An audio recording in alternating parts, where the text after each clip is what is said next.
ಗ್ರಾಮದಲ್ಲಿ ಡಿಎಸ್ಎಸ್ ರಾಜ್ಯ ಸಂಚಾಲಕ ಸುಧಾ ವೆಂಕಟೇಶ್ ಜಾಥಾ ಸ್ವಾಗತಿಸಿ ಮಾತನಾಡಿ, ಚಿಕ್ಕಬಳ್ಳಾಪುರ ಜಿಲ್ಲೆಯಲ್ಲಿ ಸಂವಿಧಾನ ಜಾಗೃತಿ ಜಾಥಾಗೆ ಚಾಲನೆ ನೀಡಲಾಗಿದೆ.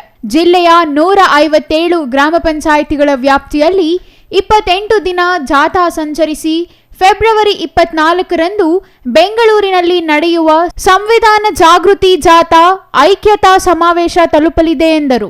ಜನವರಿ 26 ಇಡೀ ದೇಶಾದ್ಯಂತ ಸಂವಿಧಾನ ದಿನ ಅಂತಂದರೆ ಗಣರಾಜ್ಯೋತ್ಸವ ದಿನವನ್ನು ಅತ್ಯಂತ ವಿಜೃಂಭಣೆಯಿಂದ ಆಚರಣೆ ಮಾಡ್ತಾರೆ. ಕಾರಣ ಏನಪ್ಪ ಅಂತಂದರೆ ಡಾಕ್ಟರ್ ಬಿ ಆರ್ ಅಂಬೇಡ್ಕರ್ ಅವರು ಈ ದೇಶಕ್ಕೆ ಅತ್ಯಂತ ಮಹತ್ತರವಾದಂಥ ಒಂದು ಸಂವಿಧಾನವನ್ನು ಕೊಟ್ಟಿದ್ದಾರೆ. ಆ ಸಂವಿಧಾನದ ಆಶಯಗಳು, ಮಹತ್ವಗಳು ಮತ್ತು ಅದರಲ್ಲಿರ್ತಕ್ಕಂಥ ಹಕ್ಕುಗಳನ್ನು ಜನಕ್ಕೆ ತಿಳುವಳಿಕೆ ಮಾಡೋದಕ್ಕಾಗಿ ಇವತ್ತು ಸಂವಿಧಾನ ದಿನ ಅಂತ ಎಲ್ಲ ಕಡೆಯೂ ಆಚರಣೆ ಮಾಡ್ತಿದ್ದಾರೆ. ಆದರೆ ವಿಶೇಷವಾಗಿ ಕರ್ನಾಟಕ ಸರ್ಕಾರ ಮತ್ತು ಚಿಕ್ಕಬಳ್ಳಾಪುರದ ಜಿಲ್ಲಾಡಳಿತ ಸಂವಿಧಾನ ಜಾಗೃತಿ ಜಾಥಾ ಅಂತ ಅನ್ನೋಂಥ ಕಾರ್ಯಕ್ರಮದಡಿ ಇವತ್ತು 1 ತಿಂಗಳ ಕಾಲ ಸಂವಿಧಾನದ ಆಶಯಗಳು ಮತ್ತು ಮಹತ್ವವನ್ನು ಜನರಿಗೆ ತಿಳಿಸ್ಕೊಡೋ ಒಂದು ಉದ್ದೇಶನ ಇಟ್ಕೊಂಡು ಇವತ್ತು ಜಾಥಾ ಕಾರ್ಯಕ್ರಮ ಹಮ್ಮಿಕೊಂಡಿದೆ.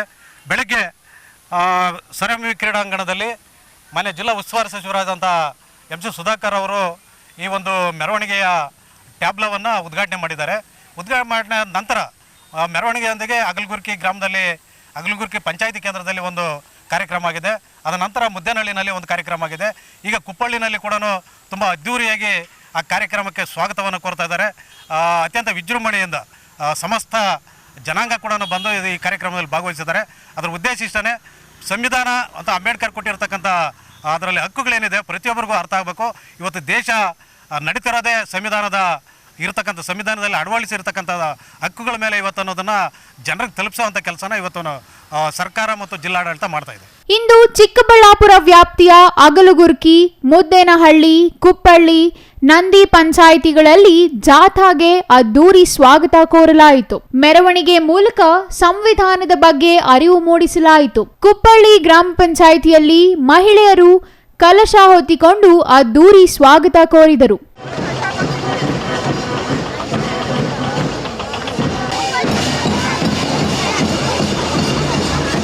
ಕುಪ್ಪಳ್ಳಿ ಶಾಲೆಯ ಮಕ್ಕಳು ಬ್ಯಾಂಡ್ ಸೆಟ್ನೊಂದಿಗೆ ಸ್ವಾಗತ ಕೋರಿದರು. ಊರಿನ ಮಹಿಳೆಯರು ಪುಷ್ಪಾರ್ಚನೆ ಮಾಡಿ ಸಂವಿಧಾನ ಜಾಥಾಗೆ ಅದ್ದೂರಿ ಸ್ವಾಗತ ಕೋರಿದರು. Jangalahalli Ashwath, CTV news, Chikkaballapur.